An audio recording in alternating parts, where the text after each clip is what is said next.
সচরাচর আমার ভিডিওতে আমি ভয়েস ওভার দিই না, কিন্তু ইউটিউব ফেসবুকের নতুন পলিসির জন্য ভয়েসটা দিতেই হচ্ছে, নয়তো আমার ভিডিও সবার কাছে পৌঁছচ্ছে না।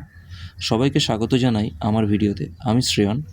প্রতিনিয়ত বিভিন্ন ধরনের পেন্টিংয়ের ভিডিও নিয়ে আসার চেষ্টা করি। সেরকমই আজ একটি পোর্ট্রেট করছি, যা আমারই এক চেনা দাদা করতে দিয়েছেন। তিনি প্রায়ই অনেক ডাক্তার স্যার ম্যাডামদের ছবি আঁকার জন্য আমাকে বলে থাকেন। কটা দিন আগে তিনি ফোন করে বললেন যে আমার এই ডাক্তার ম্যাডামের ছবিটি লাগবে, তো আমাকে একটু খুব শীঘ্রই করে দিতে হবে। আমি তাড়াতাড়ি রং তুলি নিয়ে বসে পড়ে টিন্ট করে ছবিটাকে শুরু করলাম। আস্তে আস্তে আস্তে আস্তে ছবিটা করছিলাম, কিন্তু একটাই জিনিস রিয়েলাইজ করলাম যে ছবিটা একটু ডার্ক হয়ে গেছিলো। তাই শেষের দিকে দেখলে দেখতে পাবেন যে ছবিটা তুলনামূলকভাবে এই যে শুরু করেছি, শেষের দিকে গেলে ওটা একটু বেশি লাইট হয়ে গেছে, কারণ ডার্কটা এতটাই লাগছিল যে ফেসটা কালচে কালচে হয়ে গেছিলো। তাই জন্য আমি ইয়েলো কালার আর সাদাটাকে একসাথে মিশিয়ে একটা হলদেতে টোন বানিয়ে সেটাকে এই পুরো ড্রয়িংটার উপর আমাকে একটু চাপাতে হয়েছিল। তারপরের দিকে এখন এরকম হয়েছে ড্রয়িংটা।